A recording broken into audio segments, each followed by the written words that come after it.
오늘도 놓치지 말고 꼭 알아야 될 뉴스를 준비했습니다. 스픽스가 콕 집어주는 뉴스 스콕스. 제 앞에 김민아 시사평론가 나와 계십니다. 안녕하세요. 안녕하십니까. 네, 저는 시사평론가 김성환입니다. 예, 구독자 여러분 반갑습니다. 여전히 두 명이서 하려고 하니까 아직도 적응이 좀 안 되네요. 진행자가 없는 듯한 느낌이지만 네. 지금 그거를 우리 둘이 단독 진행하는 거다라고 여기서 지금 포장을 해주고 있어요.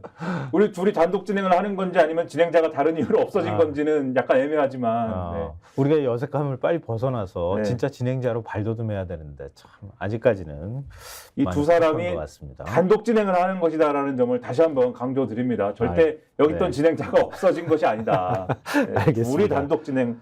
자, 둘이 이제 하는데 왜 단독 진행이지? 네, 앞으로 이제 이런 얘기 안 하도록 하죠. 아니, 우리가 매일- 진짜 진행자처럼. 근데 매일 해야 익숙해지지 않아요, 사람들이? 맞습니다.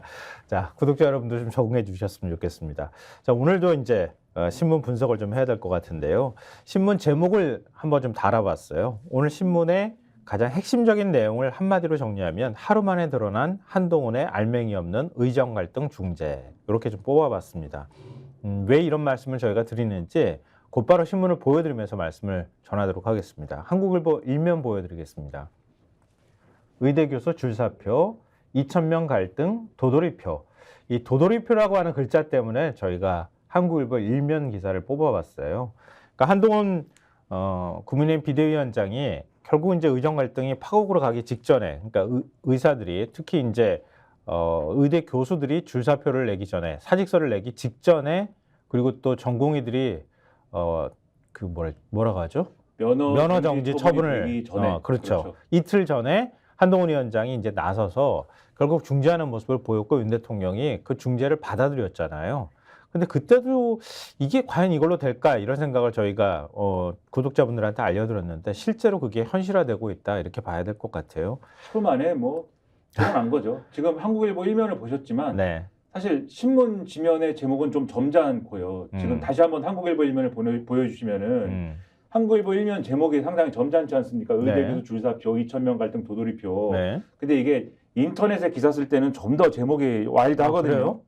인터넷 제목을 제가 읽어드릴게요. 네. 하룻밤에 사라진 한동훈 효과, 교수 사직 강행의 의정 갈등 도돌이표. 하룻밤에 한동훈 효과 사라졌다. 조회수가 좀 많이 나왔습니다. 한국일보의 기사가. 제목은 확실히 저 눈에 확 띄는 것 같아요. 그렇죠. 근데 이게 지면에 들어갈 땐 약간 품위 있게 좀 조정을 했다. 이 말씀 잠깐 드립니다. 우리도 좀 품위 있게 얘기를 전하는 걸로. 어쨌든 도돌이표가 됐습니다. 그 한동훈 효과는 사라졌다 이런 얘기인데요. 왜 그럴까? 얘기를 이제 그 다음부터 저희가 풀어드리려고 합니다. 조선일보 일면 보시면 의대 교수 3,000명 집단 사직서 제출 이렇게 됐습니다. 결국 중재라고 하는 게 의사들이 집단 사직서를 제출하지 않는 것 참 참아주십시오. 잠깐만 좀 참아주십시오. 우리가 대화하고 난 다음에 뭔가 좀 타협안을 중재안을 만들어 봅시다. 이런 거였었잖아요. 근데 그렇지 않았다는 거예요. 의사들이 곧바로 그냥 사직서를 다 제출해버리는 이런 사태가 벌어졌다. 이런 얘기가 되는 건데요. 일면 다시 한번 보여드리면 굉장히 좀 흥미로운 점은 뭐냐면 신문의 재미 중에 하나일 거예요. 이게 신문 편집을 보면서 뭔가 얘기를 할 수 있다고 하는 건데 지금 의정 사태가 이렇게 파국으로 계속 가고 있는데 수도권 4개 승부처를 봤더니 여당이 한 곳에서 우세하고 세 곳은 야당이 우세하더라. 이걸 나란히 세워버렸단 말이에요. 그러니까 조선일보도 할 말이 있는 거잖아요. 그리고 조선일보가 이렇게 배치한 의도가 있다라는 거를 그렇지. 이거를 끝까지 보시면 오늘의 스콕스를 끝까지 보시면 아실 수가 있을 겁니다. 왜 이렇게 했는지. 이것도 네. 구독자분들한테 궁금증을 낳게 하면서 오늘 얘기들을 풀어나가려고. 마지막까지 보면 아주 기가 막힌 얘기가 나옵니다. 맞습니다. 이게 이유가 맞습니다. 있어요. 깜짝 놀랄 만한 뭔가 반전이 또 기다리고 있습니다. 정말입니다. 꼭 끝까지 좀 지켜봐 주시기 바랍니다. 그리고 조선일보 3면 보시면 그 내용이 자세하게 풀려 있어요. 1면하고 3면이 연동이 되어 있다고 생각하시면 되는데요. 정부 대화 제스처에도 의대 교수 증언 철회부터 줄사표 이렇게 되어 있고요. 그리고 사직 전공의 일부도 우리 빼고 대화하냐? 이건 황당한 쇼일 뿐이다. 이러면서 중재를 받을 의사도 없고 의대 교수들이 우리를 대변하는 것도 아니다. 이런 입장을 밝혔다고 하는 거잖아요. 그렇죠. 지금 이제 조선일보 기사도 그렇고 또 동아일보 기사도 그렇고 결국 이제 전공의들에 대한 면허 정지 처분에 대해서 그렇죠. 뭔가 유연하게 대처하겠다라고 하는 정부 입장이 결과적으로는 전공의들에게 뭔가 좋은 효과가 있어야 되는데 그렇지 않다는 거예요. 전공의들은 콧방귀를 낀다는 겁니다. 네. 또 동아일보 기사를 봐도 정부가 하고 싶은 대로 해놓고 뒤늦게 면허정지 처분 유예를 당근으로 내걸고 있다라면서 비판적인 분위기가 강하다 이렇게 전하고 있고 네. 그리고 이런 얘기도 막 해요.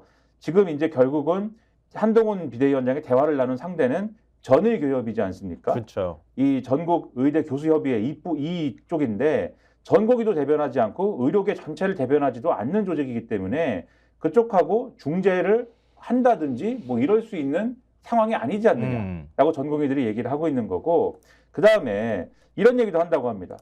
대학별 정원을 배정하기 전에도 이런 대화 제의를 할 수 있었지 않느냐. 이미 절차를 다 밀어붙여 놓고 총선을 앞두고 중재하겠다 이렇게 나서면 그 어떤 중재의 어떤 메시지 자체를 인정한다고 하더라도 이걸 기만으로 우리가 받아들이지 더 이상의 어떤 뭐 의미를 담을 수가 있겠느냐 이렇게 반응을 한다는 거거든요. 그러다 보니까 아까 조선일보 기사에도 이렇게 설명이 돼 있어요. 이게 뭔가 정부와 의료계 사이에 대화 무드가 생겼다는 얘기도 나왔지만 그렇지 않게 되고 있다라는 게 조선일보 기사도 나오고 있어서 이게 앞서 말씀드린 것처럼 한동훈 효과라는 건 하루 만에 한동훈 중재 효과라는 거는 하루 만에 없어지고 있다 이렇게 말씀드리고 핵심은 결국 2,000명 증원과 관련돼서 네. 이 부분을 정부가 뭔가 바꿀 수 있느냐 그렇죠. 이거 아니겠습니까? 그 전의교협도 얘기를 하고 있잖아요. 우린 증원에 대해서 아니 2,000명 숫자에 대해서 숫자 자체도 논의한 적이 없다고 얘기를 하잖아요. 그럼 한동훈 비대위원장이 뭘 중재했다는 거야? 그렇죠. 중재를 아무것도 한 게 없다는 얘기가 되는 거잖아요. 만나는 쇼만 했다는 거잖아, 결국은. 그렇죠. 근데 과연 이 2,000명이라는 숫자를 바꿀 수 있는 거냐에 대해서는 예를 들면 이게 바꾸는 게 형식적으로 가능한 거냐. 지금 어쨌든 정부 입장은 정부의 입장이라는 거는 우리는 네. 2,000명 증원이라는 거에 대해서 특히 대통령실은 2,000명 증원이라는 거에 대해서는 한 발짝도 물러나지 않겠다. 이제 이런 입장인 거 아니겠습니까? 네, 그런데 중앙일보 3면 보여주시면서 말씀 이어갈게요. 네. 중앙일보 3면을 보시면 네. 이제 여전히 이제 그런 입장이다라는 게 분명해 보이는데 딱 근데 이게 오른쪽에 보면 의대교수 진료 축소 용산 점점점 한 다음에 용산 2,000명 불가역적 이렇게 그렇죠. 얘기하고 있다는 거잖아요. 그렇죠. 계속 좀 보여주세요. 네. 그 대통령실이 전공에 대한 유연한 대처와 대처의 기류와 달리 의대 정원 2,000명 확대에는 변함이 없다는 입장이다. 그러면서 정부 고위 관계자의 멘트가 인용이 돼 있어요. 대학별 배분이 끝나서 2,000명은 불가역적인 숫자가 됐다. 불가역적이라고 하는 표현까지 쓰고 있어요. 그런 만큼 의료계와의 추가 갈등을 최소화해야 한다는 내부 공감대가 있다. 이렇게 전하고 있다는 겁니다. 그렇죠. 그러니까 이게 되게 앞뒤가 바뀐 거야. 그런데 이 부분에서 그렇죠. 앞뒤가 바뀐 거고 2,000명을 조정해달라고 얘기하거나 우리도 의대 정원 확대는 어느 정도 공감한다. 근데 2,000명은 이건 말도 안 되고 터무니없는 숫자다. 이렇게 얘기하면은 의대 교수나 아니면 전공의들하고 그럼 어느 정도 적정한 수준이 좋을까? 그리고 또 의료 시스템을 이번 기회에 어떻게 좀 바꾸고 변화시키는 게 좋을까? 이런 거에 대해서 논의해야 되는데 지금 정부 고위 관계자의 말은 2,000명은 불가역적인 숫자야. 이거 끝.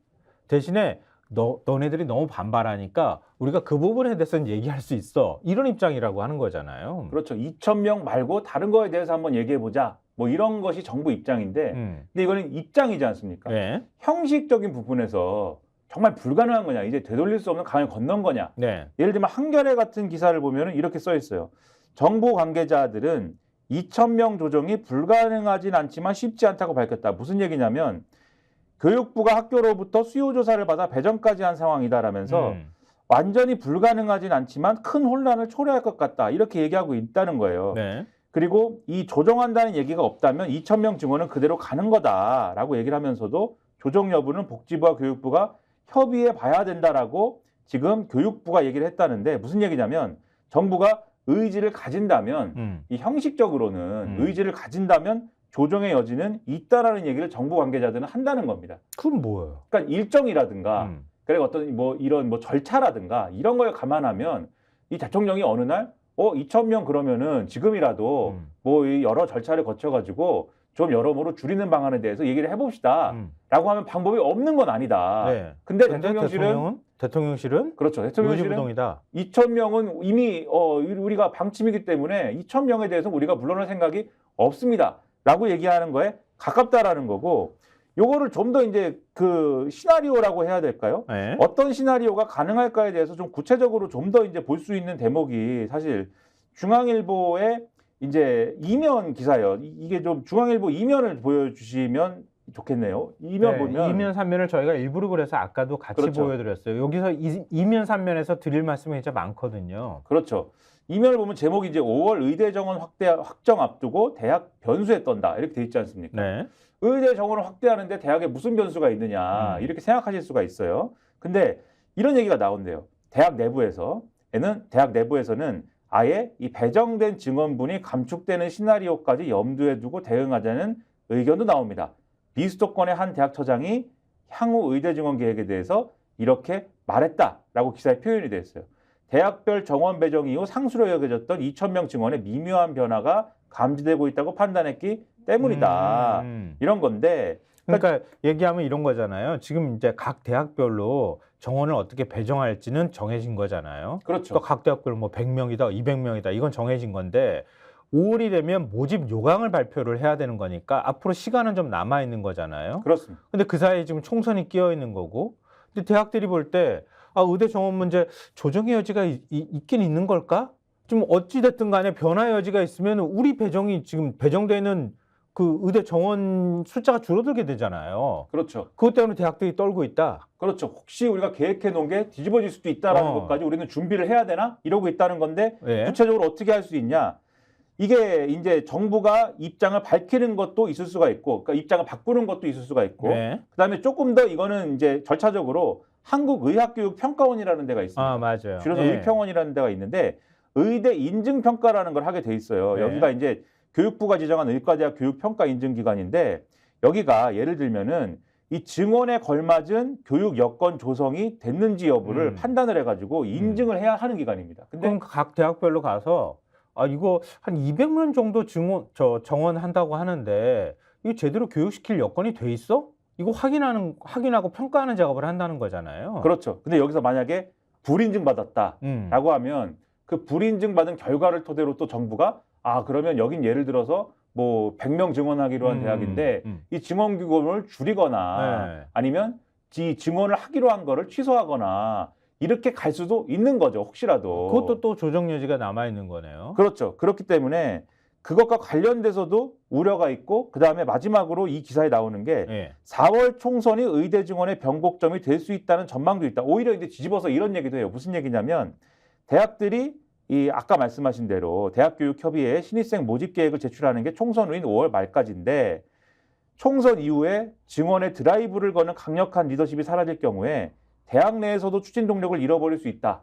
이런 걱정도 한다. 그러니까 여당이 만약에 총선에 패배할 경우에는 그렇지. 오히려 의대 정원 동력이 자체가 사라질 경우엔 우린 어떡하지? 없던 일로 해요. 또 없던 일이 돼버리면은 완전히 진짜 닥쳤던 게 지붕 쳐다보는 게 될 거 아니에요. 그렇죠. 그런 걱정도 하는데 제가 아까 말씀드린 이 의평원의 심사 있지 않습니까? 의대 교육을 할 만한 여건인가를 인증하는 것과 관련돼서 하나만 더 말씀드리면 다시 한번 중앙일보 지면을 보여주세요. 그 중앙일보 오른쪽에 보면은 김장 장갑 얘기가 나와요.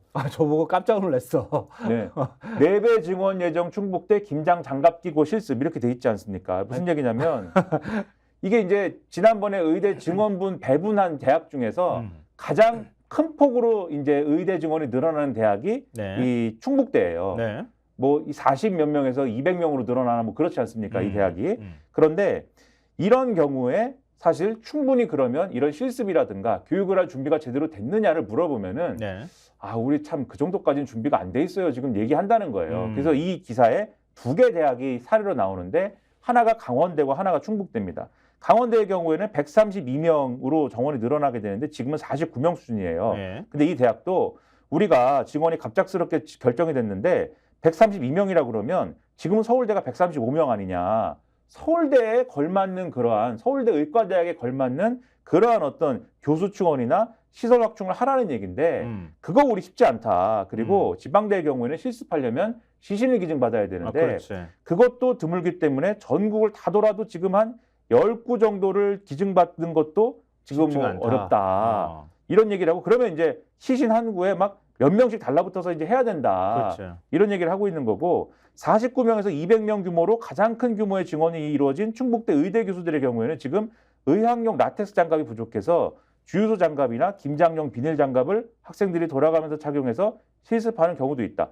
의학용 장갑 하나가 600원짜리인데 이거 하나 600원이 없어서 그렇죠. 이거 하나 사주지 못하는 현실에서 우리가 어떻게 정부 말을 믿겠느냐 이렇게 얘기를 한다는 거예요. 그러니까 네. 이런 대학들의 경우에는 실습에 대한 준비가 제대로 안 갖춰져 있는 상황 아닙니까? 혹시라도 아까 말씀드린 이것에 대한 평가 과정에서 여러 가지 이 안 좋은 평가를 받게 되는 경우 이런 걸 핑계로 이 증원분이 줄어들 수도 있지 않을까라고 생각을 하게 되면 네. 2,000명 이 대목을 혹시라도 줄일 여지가 생기는 거죠. 그런데 그럴 경우에도 앞서 말씀드린 것처럼 일선 대학의 혼란 그리고 입시 현장의 혼란 이런 것들은 불가피할 수 있다.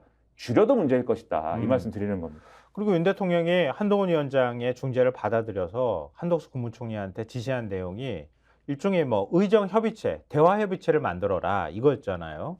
근데 그 부분에 대해서도 사실 신문들은 굉장히 부정적으로 보고 있어요. 경향신문 3면 보시면 제목이 대화하자면서 서로 입장 불변, 협의체 구성 가능할지도 의문 이렇게 되어 있는데요. 간단하게 말씀드리면 그러니까 윤 대통령의 지시를 받아서 유연한 처리 방안을 찾으라고 지시를 한 거잖아요. 조경 보건복지부 장관이 행정처분에 대해서는 여당 의료계와 대화 논의할 수 있다 이런 입장을 보였다 그래요. 그렇지만 당장 대화가 원활하게 이루어질 가능성은 높아 보이지 않는다. 이게 경향신문이 전하고 있는 내용입니다. 정부는 27년 만에 증원을 내세우며 의대 증원의 방점을 두고 있지만 의료계는 2,000명 증원에 대해서 한 발 물러나야 대화가 가능하다고 보고 있다. 앞서 저희가 쭉 이렇게 말씀드렸던 내용하고 일맥상통하는 거예요.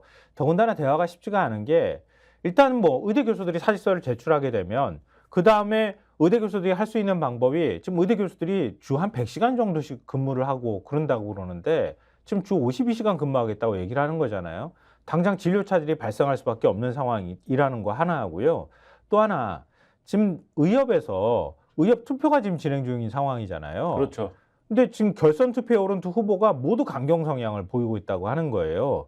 그러니까 향후 정부와의 대화 테이블에 나서기도 쉽지 않을 것으로 보인다. 이게 경향신문이 전하고 있는 거예요. 그러니까 누구랑 대화를 해야 되는지도 정부는 결정하지 못한 상황에서 각자의 누구를 그러네. 대변하는지 네. 그 의사 단체가 네. 누구를 대변하는지에 대한 입장도 다 다르고 그치. 그러니까 아까 말씀드렸지 않습니까? 전공의 단체 따로 있고 그다음에 개원의를 중심으로 한 의협이 따로 있고 또 교수들 단체가 따로 있고 이런 상황에서 대화를 할 수 있는 거냐 없는 거냐에 대한 입장이 또 다 다르고 대화의 전제 조건이 뭐냐에 대한 입장도 조금씩 다르고 그런 상황에서 정부가 앞서도 말씀드렸지만 누구랑 대화할지를 결정을 할 수가 없어요. 그런데 어떻게 대화협의체를 구성하느냐 이런 얘기 나오는 거예요. 근데 2,000명 양보할 생각도 전혀 없고. 그렇죠. 그리고 양보를 할 수 없는 배경에는 지금 아까 말씀드렸듯이 양보를 하는 것도 문제다. 2,000명을 지금 허무는 것도 지금 그러네. 그렇죠. 오도 가도 못하는 상황이 돼버린 거예요. 그렇죠. 지금. 스스로 그런 상황 만들어 놓은 상황에서 그러면 이 상황을 계속 끌고 가면은 의료 현장의 뭐 이런 문제가 해소가 안 되는 걸 넘어서서 더 악화될 수밖에 없다라는 걸 보여주는 게 동아일보의 경우에는 제목이 이렇습니다. 네. 의대 교수 사직서 전공의와 달리 한 달 지나면 효력.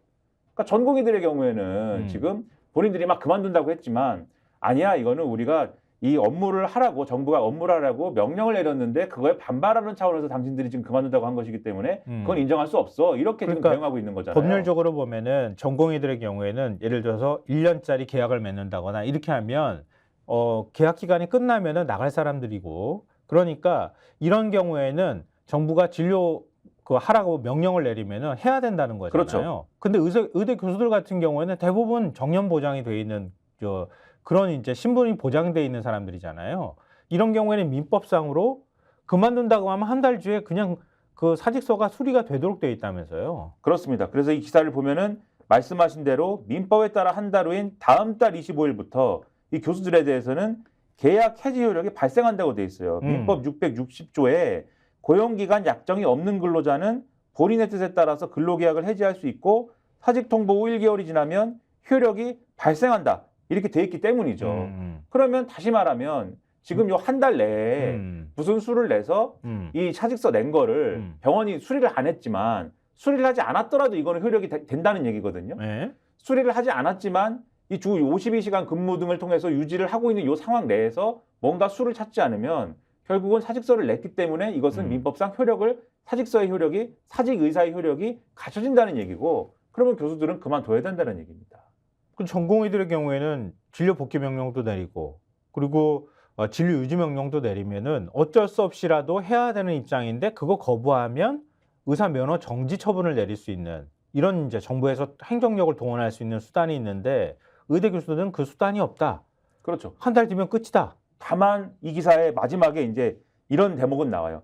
반면 일부지만이라는 단서가 있습니다. 소수설이라는 거죠. 네. 일부지만 복지부가 의대 교수들에게 진료 유지 명령을 내릴 수 있다는 시각도 있다. 의료법인데 이거는 의료법 제59조 1항은 복지부 장관 또는 시도지사가 보건의료 정책을 위해 필요하거나 국민보건에 중대한 위해가 발생한 우려가 있으면 의료기관, 의료인에게 필요한 지도와 명령을 할 수 있다고 명시하고 있기 때문이다. 이렇게 돼 있는데 그러면 아마 교수들 중에 일부는 법정으로 가겠죠. 이거.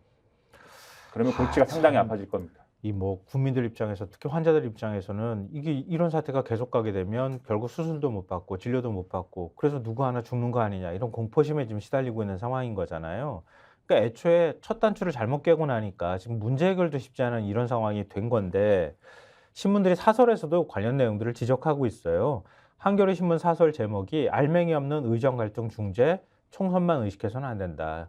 그러니까 뭐 하는 신용하지 말고 진짜로 중재할 거만 하라. 이제 이런 내용이고요. 경향신문 사설 제목도 대화 첫 바퀴 2,000명만 못 박은 정부 자세 돌아봐야. 이게 정부가 지금 잘못 풀어가고 있는 부분에 대해서 지적하고 있고요. 가장 눈에 띄는 건 조선일보 사설인 것 같아요. 어쨌든 같은 편이라고 우리가 보는 거니까 오히려 조선일보가 비판하는 게 더 뼈아프게 느껴지지 않을까 싶은데 사설 제목이 윤 내각은 소통 강화해야 대통령 먼저 실천을 이렇게 이제 사설 제목이 돼 있어요. 그러니까 관련 내용은 뭐 우리가 그동안에도 뚜차 많이 조선일보에서도 지적하고 보수신문에서도 지적했던 내용들과 일맥상통하는 거예요. 어찌됐든 간에 윤 대통령의 소통 강화 지시를 한 거잖아요. 늦은 감이 없지 않다. 이 부분에 대해서 조선일보가 지적하고 있고요. 이번 총선에서 국민의힘은 고전을 지금 면치 못하고 있는데 정치권과 전문가들 사이에서 여당의 고전은 여당 자체의 문제라기보다는 윤 대통령의 소통 부족에서 비롯한 측면이 크다는데 별 이견이 없다. 이렇게 사설은 전하고 있고요. 그다음에 뭐 한동훈 위원장한테 1차 대전이라고 불릴 때 눈높이, 김건희 여사 명품백 논란과 관련해서 국민 눈높이 얘기했다고 해서 사퇴를 요구하기도 하고 KBS 대담은 사과보다는 해명 유지였다고 하고 해병대원 사망사건 수사 외압 의혹으로 뭐 공수처 수사를 받던 이종섭 전 국방장관을 호주 대사로 임명해 출국시키고 뭐 이런 등등의 것들이 전부 다 소통 부족에서부터 비롯된 것이다. 이렇게 지적을 하고 있고요. 윤 대통령이 이번에 의정 갈등 문제와 관련해서 소통을 하라고 강조한 것은 그나마 다행이지만 총선 결과가 어떻게 되든 윤석열 정부는 앞으로 3년을 더 일해야 한다. 국정은 국민 지지 없이는 불가능하다. 그러면서 마지막 문장이 지금이라도 윤 대통령이 달라진 모습을 보여줬으면 한다. 이게 조선일보 사설 내용입니다. 그렇게 예의를 갖춰서 썼지만 진짜 애둘러서 둘러 돌아가가지고 좀 바뀌어라 이런 정말? 얘기를 하는 거죠. 근데 이게 정확히 말씀드리면 윤석열 대통령이 의료인들하고 소통하세요라고 지시를 했는데 네. 한덕수 국무총리 내각 여러분 의료인들하고 이제 소통하세요 이렇게 얘기를 했는데 조선일보 뭐라고 한 거냐? 유체이탈이다. 당신부터 당신이나- 손해라. 네, 너나 잘하세요라고 지금 한 겁니다. 조선일보가. 네, 맞아요. 심각한 상황이에요. 맞는 말이에요. 네. 저도 한덕수 총리한테 지시했다는 얘기 들으면서 아니 진짜 유체이탈이라는 얘기 과거에는 많이 썼는데 좀 오래간만에 쓰는 말인 것 같지만 윤 대통령이 진짜 딱 유체이탈하고 있다. 본인이 지금 2,000명 고집해가지고 이 사단이 벌어진 거 아니에요. 근데 엉뚱한 사람한테 지시한다고 해결될 문제가 아니잖아요. 결국은 2,000명에 대해서 조정의 여지가 있다. 이걸 가지고 그 어떤 협상 테이블에 올려놓고 대화를 해야 대화가 시작될 분위기인데 지금 전혀 그럴 뜻이 없다는 거잖아요. 그렇죠. 결국은 아무것도 해결되지 못하는 답답한 상황이라는 거잖아요. 그런 상황에서 결국은 지금 말씀하신 것처럼 용산 책임론인데 이게 결국은 이걸 본질적으로 보면 그리고 지금 한동훈 비대위원장이 나선 것도 뭔가 어쨌든 여당 내 압력이 있기 때문인 거잖아요. 그렇죠. 이 의료 공백 다 문제가 죽습니다. 이렇게 얘기를 네. 하고 있는 거 아니에요. 의료 공백 문제가 총선의 이제 악재입니다. 지금까지는 2,000명 의료개혁 밀어붙입니다. 의사는 기득권 집단입니다. 이걸로 좀 재미 봤는지 모르겠는데 이제부터는 이거 무리수입니다. 이제부터는 해결해야 됩니다. 이런 얘기가 분출이 되고 있고 그러다 보니까 어제 얘기 나온 거 보면은 그리고 어제 관련 상황 기사 쓴 거 보면은 기사들 쭉 보면은 하루 이틀 사이에 민생 얘기를 부쩍 많이 하고 있어요. 그렇죠. 그렇기도 하고 이게 변수가 되는 건 결국은 여당의 태도이다. 이런 기사들을 많이 썼어요. 이 의료 공백 문제와 관련돼서도. 그러다 보니까 한동훈 비대위원장이 어제 떡볶이 먹으면서 인요한 이제는 국민의 미래로 맞아. 간 국민의 미래 선대위원장하고 떡볶이 먹으면서 무슨 이 의대 증원 문제를 논하면서 너무 2천 명에 얽매이지 말자 뭐 이런 얘기도 했다고 하고 또 기사 잘 보면 이제 안철수 의원 있지 않습니까? 지금 안철수 네, 후보도 네. 아니 2천 명을 꼭 한 방에 해야 되냐? 숫자의 디테일이 있어요. 뭐 몇십 명씩 몇 년을 하면 뭐가 된다 이렇게 네. 말씀을 했는데 뭐 이런 얘기도 있고 하는 와중에 어쨌든 이 한동훈 비대위원장을 밀어붙이는 그 힘은 이제부터는 민생을 뭔가 민생 의제로 가야 된다라는 여당의 요구가 있기 때문이거든요. 한동훈 약발도 떨어지고 대통령 리스크도 저렇게 커진 상황에서 결국 돌파할 수 있는 건 민생밖에 없다. 그렇죠. 민생 얘기로 가야 된다라는 거에서 사실 어제 민생 얘기를 이것저것을 많이 했습니다. 그래서 한동훈 비대위원장도 그렇고 민생 얘기를 여러 가지를 했는데 이걸 하기 위한 쭉 일정이 사실은 중앙일보에 좀 서술이 좀 돼 있어요. 그래서 그 중앙일보 기사를 보여드릴 건데 근데 중앙일보의 기사가 한동훈 비대위원장한테 그렇게 호의적이지 않았습니다. 오늘. 아 그래요? 제목을 어떻게 뽑아? 저거 뭐야? 한동훈 여의도역 20분 인사 출근길 시민 앞만 보고 갔다 이건데 이 기사 내용을 조금 소개를 해드리면 이거는 이 뭐랄까 국민의힘에서 보면 막 항의할 것 같은데 어떻게 이렇게 뽑았냐고. 근데 요 기사가 있고 사실 그 옆에 보면은 네. 이 민주당의 이재명 대표가 탄핵 얘기만 하더라 뭐 그 기사도 있어요. 그래서 양쪽 다 깠으니까 괜찮다. 그렇죠. 바로 옆에 보면은 그래서 친명 후보들이 부담스러워서 이재명 대표가 지원 유세하는 게 싫다고 한다 뭐 이런 얘기가 있는데 그래서 나름대로 열심히 균형 맞추고 있는 거예요. 저런 신문들이. 네. 근데 아무튼 이제 저 기사를 소개해드리면 한동훈 비대위원장이 지금 이날 어떤 일정을 소화했냐. 여의도역에서 출근 인사를 했습니다. 네. 그리고 나서 저출생 대책 발표를 하고 그다음에 격전지 지원을 위해서 또 이동해서 유세를 하고 그다음에 불법 사규명 대책 발표를 했어요. 그러니까 이거 하루 만에 이제 빠듯한 일정을 소화했다라고 표현하고 있는데 지금 출근 인사하고 격전지 지원 사이에 저출생 대책 발표랑 불법 사규명 대책 발표가 있지 않습니까? 네. 이게 이제 민생 정책이라고 지금 하는 거예요. 그렇죠. 근데 내용을 보면은 이 저출생 대책의 핵심은 3자녀 이상 가구 대학 등록금 변액 면제입니다. 3자녀 이상 가구에 대해서 대학 등록금은 전액 면제해 준다. 그리고 여기에 더해서 저출생 정책 소득 기준이 현행 소득 요건이 연간 1억 3천만 원 이하인데 이 소득 기준 자체를 다 폐지해 버리겠다. 그리고 이재명 대표가 나도 그거 얘기했는데 잘한 거다. 뭐 이렇게 얘기 맞받아줬잖아요. 그렇죠. 이재명 대표가 드디어 여당에 정신 차린 것 같습니다라고 얘기를 했는데 아무튼 그다음에 다자녀 기준에 대해서 지금까지는 3자녀 이상이 있어야 다자녀라고 봤는데 이 기준을 2자녀로 낮췄다. 왜냐하면 다자녀 기준에 해당했을 때 지원받는 것들이 있으니까 이쪽을 2자녀로 낮춘다. 그리고 전기, 가스요금 감면 및 대중교통 할인 2자녀 가구를 확대한다.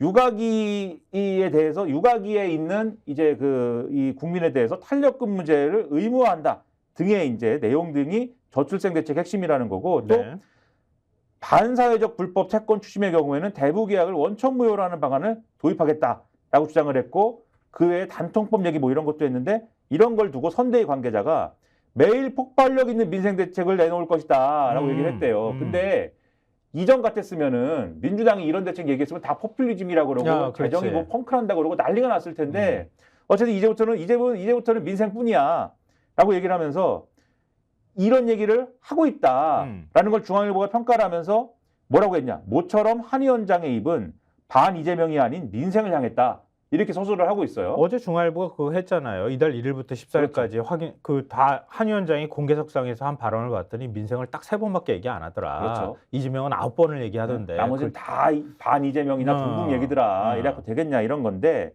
근데 이렇게 하고 있는 것에 비해서 앞서 말씀드린 시민들의 게 반응은 아주 싸늘하더라. 그렇죠. 출근 인사했다고 말씀드리지 않았습니까? 여의도에서 출근 인사했는데 이렇게 써 있어요. 현장에서 한 위원장이 맞닥뜨린 수도권 민심은 차가웠다. 여의도역 5번 출구 앞에서 20여 분간 벌인 출국길 인사 때 고령층 일부가 그를 향해 목례를 하거나 셀카를 요청했지만 시민들은 대체로 무관심했다. 김현준 산업은행 노조위원장이 다가와 산업은행 이전은 왜 하는 거냐고 소리치자 한 위원장이 부산 이전을 반드시 하겠다는 것이 우리의 공약이라며 대꾸하기도 했다. 이렇게 돼 있는데 이렇게 써 있어요. 국민의힘의 한 서울 후보는 당원이 동원되지 않은 첫 유세라 한 위원장도 당황했을 것이다 라면서 이게 수도권 민심이다 이렇게 얘기를 했다. 좀 안쓰러워 보인다고 말을 해야 되는데 그게 아니라 이게 수도권 민심이다 이렇게 얘기를 하고 있다는 거 아니에요? 그렇죠. 이런 표현도 있습니다. 수도권 지역 후보는 당 지지율이 올라 내심 기대했지만 일부 이제 조금 올랐잖아요. 네. 한 방에 이만큼 떨어진 다음에 음. 요만큼 조금 올랐거든요. 거기에 대해서 당 지지율이 올라 내심 기대했지만 한동훈 효과가 체감되지는 않는다. 이렇게 얘기를 했다고 하고 그래서 이 신문에서 자꾸 이 얘기를 합니다. 한동훈 올인 체제 극복 카드로는 유승민 전 의원이 반복 거론된다.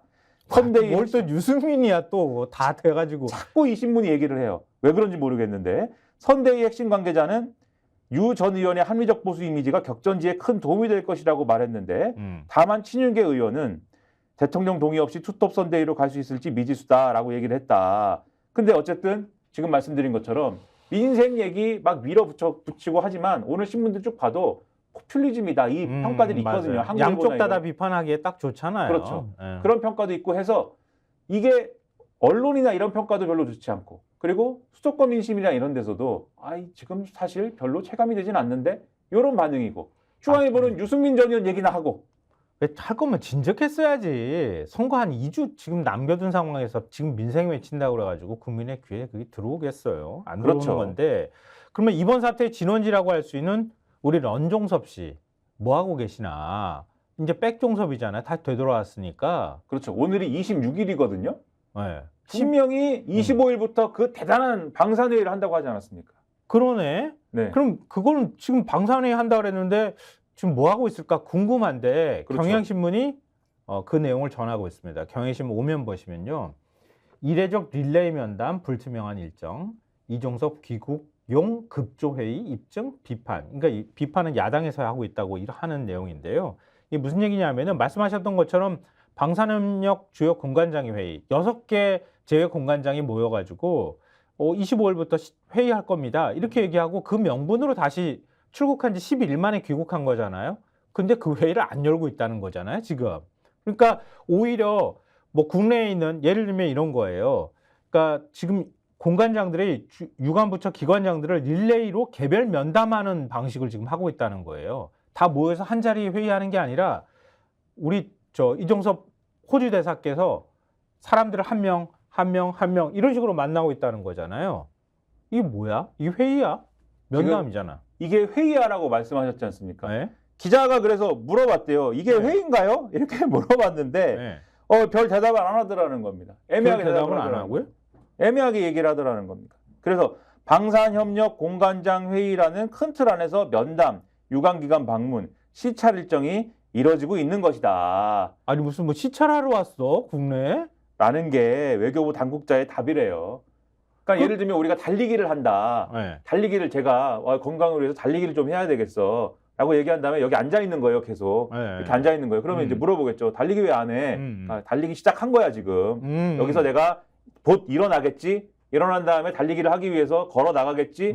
걸어 나간 다음에 길에 나가기 위해서 뭔가 이제 문을 열겠지? 이게 다 달리기 한 과정이란다. 이렇게 지금 얘기를 하는 거예요, 지금. 분명히 25일에 그 중요한 회의를 하기 위해서 6개국 주재국의 대사들을 다 불러 모으고 원래 화상으로 해도 되는 회의인데 다 불러 모아고 출장비를 지급하고 이랬는데 그래서 이 경향신문 기사의 마지막에 그 이제 슬픈 얘기가 나와요.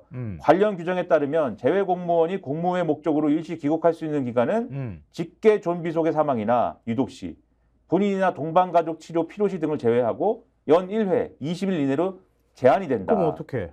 회의 날짜보다 나흘이나 먼저 입국한 이종섭 대사가 21일부터 22일 유관부처 장관들과 진행한 개별 면담 일정은 공무로 인정한다고 외교부는 밝혔다. 그러니까 25일 이전에 21일부터 22일까지 신원식 국방부 장관하고 안덕근 산업부 장관, 조철 외교부 장관을 각각 면담을 했거든요. 네. 그것까지도 공무로 쳐준다라는 거는 지금 25일부터 하고 있는 이 달리기를 위해서 의자에서 일어나고 있는 이 행위도 다 공무인 거예요, 지금.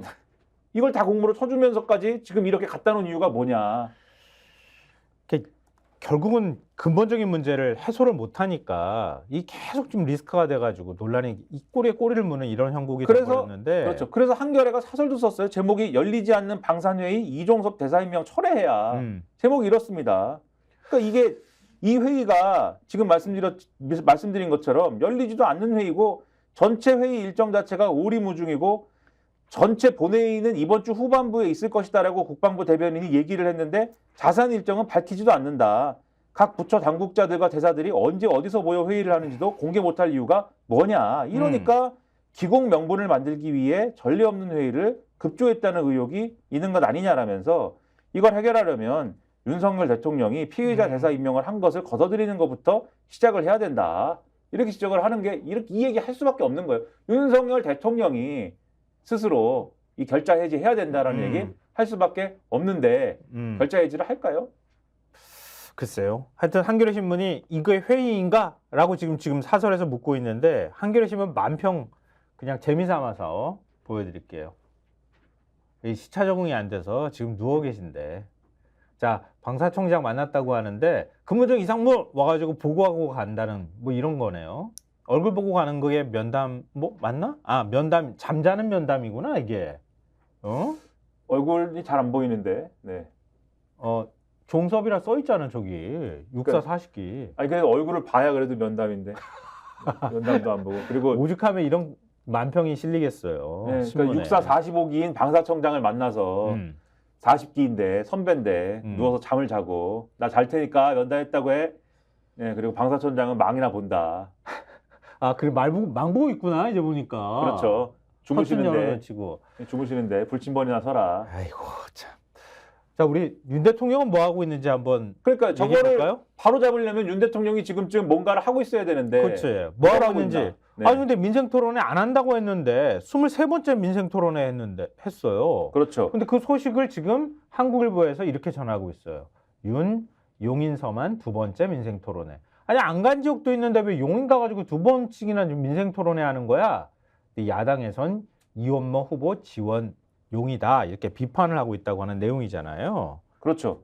이게 전국 순회 23번째 민생토론회인데 경기 용인에서 진행을 했습니다. 근데 올해 첫 민생토론회도 용인에서 시작을 했어요. 그러니까 2번째로 간 거죠. 말씀하신 대로. 네. 여기서 특례시 지원 특별법을 제정을 하고 반도체 고속도로를 조속히 추진하겠다. 이런 지역 맞춤형 공약을 얘기를 했는데 여기서 또 뭐 이 대선 때 이런 얘기를 막 했대요. 윤석열 대통령이. 대선 때 용인에 와서 유세를 하면서 용인을 반도체 도시로 발전시키겠다고 했을 때 선거용 립서비스 아닌가라고 많은 분들이 생각을 했는데 작은 지역 공약까지 다 챙겨서 100% 이행을 하고 퇴임할 생각이다.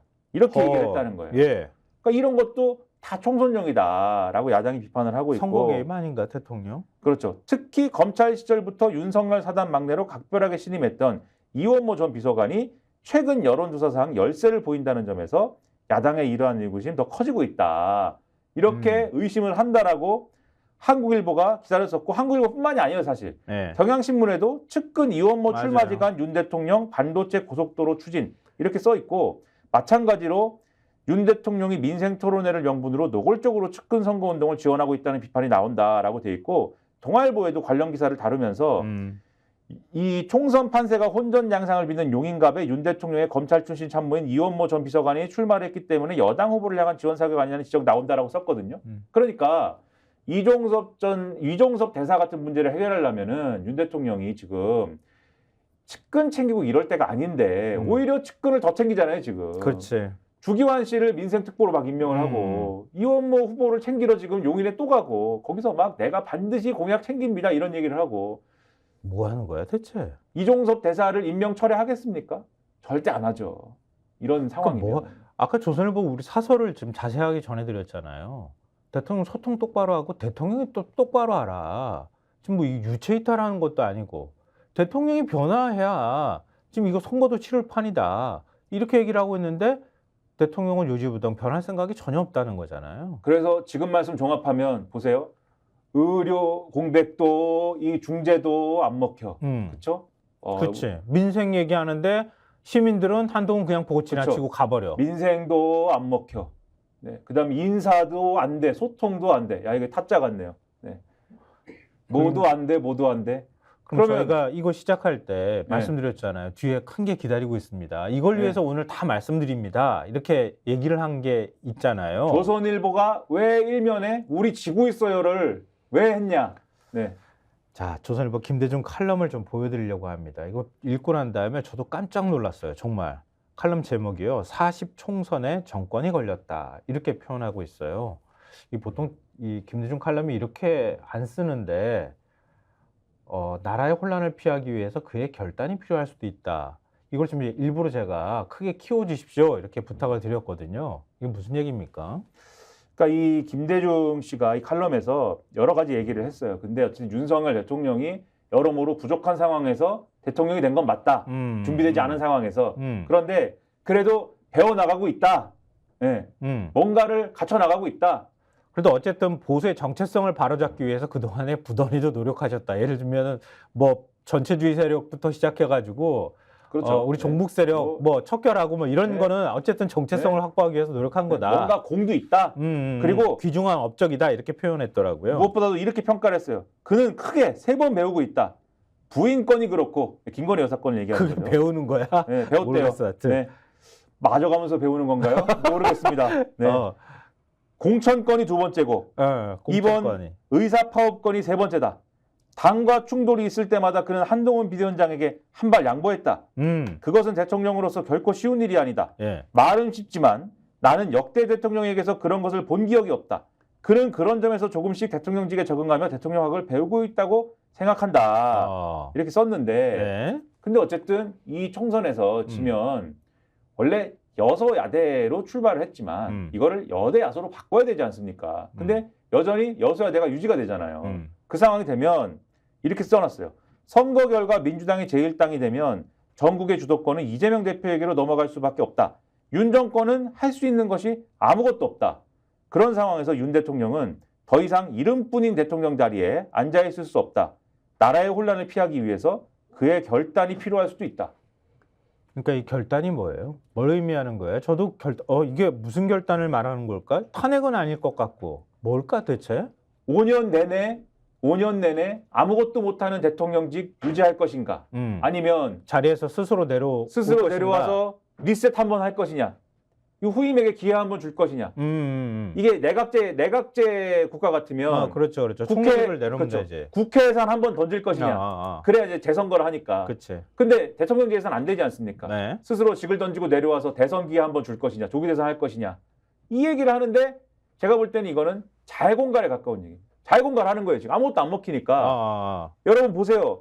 이 선거 치면 대통령 내려와야 될 수도 있는 겁니다. 지금 상황은. 보수 좀 똑바로 정신 차려. 네. 그것을 누구에게 보내는 신호냐 이게 결국은. 그래서 중앙일보 1면을 보시겠습니다. 중앙일보 1면 보시면 1면에 유권자 분석이 있는데 사실은 아는 얘기입니다만 60대 이상 2030보다 많은 첫 선거 1395만 실버 표심 변수 더 커졌다. 이런 기사가 있어요. 네. 근데 이게 무슨 얘기냐면은 이 기사는 결국은 실버 표심, 그러니까 노인층, 고령층 유권자들이 지금 상당히 많아졌기 때문에 역대 최다기 때문에 젊은 층보다도 고령층 유권자들이 크기 때문에 지금 각 당이, 각 세력들이 그 표심을 잡기 위해서 노년층을 겨냥한 포퓰리즘으로 흐르고 있다라는 기사이긴 해요. 근데 여기서 박스 기사가 있는데 네. 이 박스 기사 내용, 박스 기사가 아니라 뭐 이거는 인터넷은 박스 기사인데 지면에는 박스로는 안 넣었는데 다른 지면으로 그 관련 기사가 또 있더라고요 보니까. 그렇죠. 근데 여기서 사실은 중요한 대목이 이겁니다. 인구수 큰 차이 없지만 파급력 다를 수도라는 제목이 붙어 있잖아요. 네. 총선 최대 변수로 고령화가 부각되면서 최근 정치권에서는 여론조사와 실제 투표 결과의 간극이 커질 수 있다는 전망이 나온다. 노인층이 대거 투표장에 나서면 연령별 투표율을 반영하지 않은 여론조사 수치와 실제 득표가 다를 수 있기 때문이다. 이렇게 돼 있어요. 그러니까 현행 여론조사의 경우에는 주민등록 인구 통계 기준으로 성별, 연령별, 지역별 인구 비율에 따라서 응답자의 가중치를 부여하는데 즉 여론조사 결과는 실제 인구 분포와 유사하게 수치를 조정을 하는 겁니다. 최근에 야당이 유리하다는 이 여론조사 결과 많이 나왔잖아요. 네. 조선일보 1면도 지금 그런 여론조사 결과를 1면에 배치한 거지 않습니까? 그런데 이런 여론조사 수치 보정 항목에 투표율을 반영하지는 않는 거다라고 여기서 지적을 하고 있어요. 그런데 과거에 4년 전 21대 총선만 봐도 60대 투표율 80%, 70대 그쵸. 이상은 78.5%였는데 20대가 58.7%, 30대가 57.1%, 40대가 63.5%로 60대 이상 고령층 투표율에 비해서 20%포인트 가까이 이 아랫세대가 낮았더라. 그러면 이 얘기는 뭐냐? 60대 이상이 전면적으로 투표하러 투표에 나오면 나서면 여론조사하고 다른 결과를 만들 수 있다. 그 얘기를 이강윤 한국사회 여론조사 연구소장이 그 얘기를 하더라. 여기 인용도 돼 있거든요. 그러면 아까 말씀드린 김대중 씨 칼럼 같은 거 누구에게 이 위험 신호를 SOS 신호를 보내는 거냐? 고령층한테 보내는 거죠. 우리 그동안의 나라를 바로 세우기 위해서 열심히 노력한 윤 대통령한테 표 한번 더 던져주십시오. 아무리 미워도. 이렇게 난리가 났지만 아무것도 안 먹히지만 그냥 가만히 있으면 안 됩니다. 음. 라고 하는 신호를 보내는 것이기 때문에 이 스콕스를 보시는 여러분은 제가 말씀드리지만 투표를 해야 된다는 겁니다. 투표를 해야 되고 맞습니다. 본인만 하면 안 되는 거죠. 근데 주변에 투표 안 하기로 맘먹은 사람들을 음. 설득하는 게 중요하다. 윤 대통령이 이 칼럼을 아마 읽을 가능성이 매우 높은데 거꾸로 해석할까 봐 걱정된다. 그래서 자해 공갈을 시작할 수가 있는데 네 모르겠습니다. 아니 윤 대통령의 독해력으로 제가 볼 때는 빨리 하야라고 칼럼을 쓴 거 아니야? 이렇게 해석할까 봐 걱정이 된다 정말. 근데 칼럼이 애들러서 돌아가지고 써놔가지고. 제 생각에는 역으로 우리 탄핵당할 수 있어요가 메시지의 전면에 나올 가능성이 있어요. 막판 선거 막판에 탄핵당할 가능성이 있다. 이걸 내세우면서 보수층 특히 6070 세대 결집하라. 이 결집을 얘기할 수 있겠다. 그렇죠. 한동훈 비대위원장도 탄핵론 얘기할 수 있어요. 이재명 대표가 탄핵 얘기한다. 지금 보수 언론이 막 치잖아요. 네. 탄핵 계속 이럴 수가 있습니다. 그거를 간파해야 된다. 오늘 이 마지막에 이거는 굉장히 중요한 의미가 있는 것 같아요. 어떤 보수층한테도 그렇고 지금 뭐 이재명 아니면은 야권한테도 굉장히 의미심장한 메시지를 담고 있다. 뭐 이런 점들을 좀 주목해 봐야 되지 않을까 싶네요. 어느새 마무리할 시간이 다 됐어요. 조금 우리가 계획했던 시간보다 더 늘어졌는데요. 시간 더 맞추고 더 잘하도록 기다리고 있는 더 분들이 열심히 있어요. 노력하겠습니다. 기다리고 계시는 분들도 인기인들이 계시고요. 기다리고 있습니다. 네, 오늘 여기까지 하겠습니다. 고맙습니다. 너무 제가 TV의 홍보를 정치권색. 예. 다시 제가 말씀드리죠. 예. 구독, 좋아요, 사랑입니다. 예.